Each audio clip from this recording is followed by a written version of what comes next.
Okay, let's dive right into this explainer and demystify exactly what you need to build a winning pre-seed data room without, completely overwhelming yourself. Look, preparing a well-structured data room is absolutely essential. It's kind of your first real chance to signal to investors that you're organized, professional, and genuinely ready to take their capital and scale. But if you're at the very beginning of your journey, it can feel like this massive, impossible mountain to climb. Right. So, what do pre seed investors actually want to see? You might be stressing out about missing revenue or lacking a massive user base or, I don't know, not having audited financials. Take a deep breath. I'm going to tell you exactly what investors are really looking for at this super nascent stage. They know you're early. They honestly aren't expecting a Series B level of corporate governance. What they want is just to verify your foundations. Well, the crucial point here is that your data room should be a lean, organized repository. It should focus exclusively on establishing your business's legitimacy, outlining your plan, and highlighting the capability of your founding team. That's it. It is not a dumping ground for every single idea you've ever had. It's a highly curated showcase of your readiness.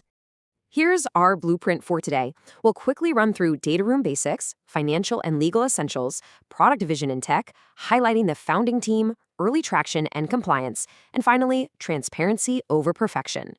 All right, let's start with Section 1, Pre-Seed Data Room Basics.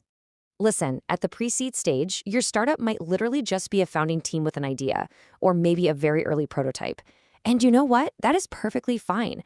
Your main goal is simply to establish that you've formed a proper company, crafted a plausible plan, and assembled a capable team to actually execute it. You are basically de-risking the absolute earliest assumptions an investor might have about you. Moving on to Section 2, Financial and Legal Essentials. Honestly, this right here is a massive relief for early founders. You absolutely need a basic 12 to 24-month forecast detailing your spend, an initial capitalization table, and a clear use of funds. That stuff is essential. But formal financial statements, cash balance reports, or full-blown audits, those are definitely not expected at this stage. Keep your model simple, but make sure it ties clearly to your pitch and proves you understand your runway. Okay, let's look at your legal folder. These bullets are your absolute non-negotiables. Investors want proof your company legally exists, which usually means a Delaware C Corp registration for U.S. startups, complete with your EIN. They definitely need to see founder agreements with clear vesting terms so they know you're fully committed.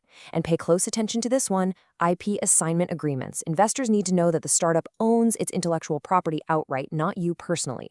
Round that out with a pre-money, fully diluted cap table so they can easily verify ownership. Now, what's really interesting here is seeing that while incorporation and IP assignments are strictly mandatory, throwing in an NDA template, a draft customer contract, or an advisor agreement is just a really nice bonus. It signals you're prepared and thinking ahead, but hey, lacking a massive library of legal templates definitely won't kill the deal. All right, Section 3, Product Vision and Tech.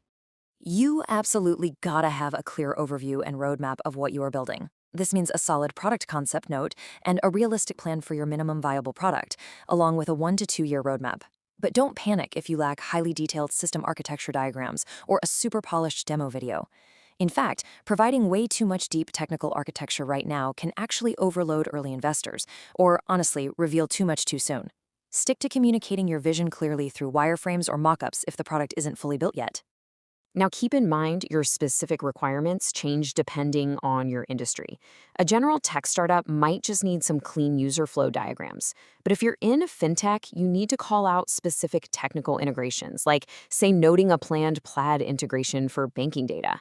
And if you're building in Web3 or crypto, investors will absolutely be looking for a white paper or light paper, early smart contract code linked to a public repo, and mentions of planned security audits. Just tailor your tech folder to your specific niche. Let's move to Section 4, highlighting the founding team. Because let's be real, since you lack historical financial data or a massive user base, investors are essentially placing a bet on your team's ability to execute this specific idea. You are the asset. Therefore, your data room needs to sell you just as much as it sells the product.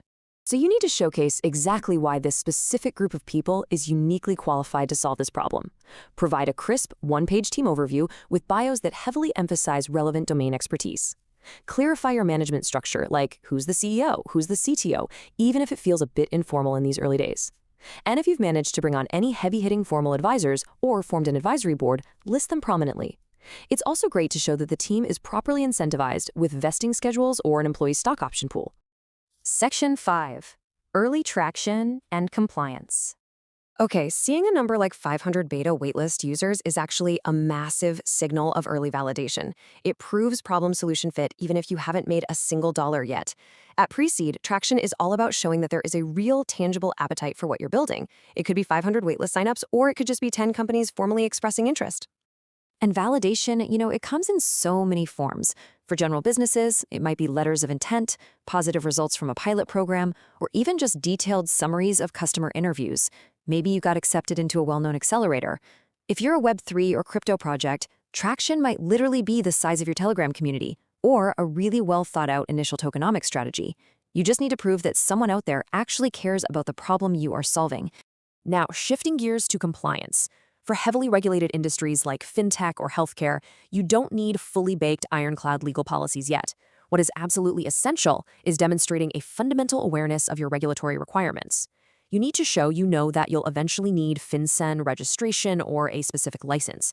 Having draft privacy policies or KYC procedural outlines, those are fantastic nice-to-haves that show incredible foresight, but simply proving you aren't ignoring the law is the main goal here.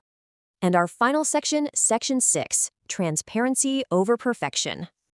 All right, bringing it all together, here is your summary checklist. Keep your folders clean and simple. Provide only the foundational documents that de-risk your earliest assumptions. Prove you have a legally formed company, show you have a capable and committed team, and present a credible, basic financial game plan for the capital you're raising.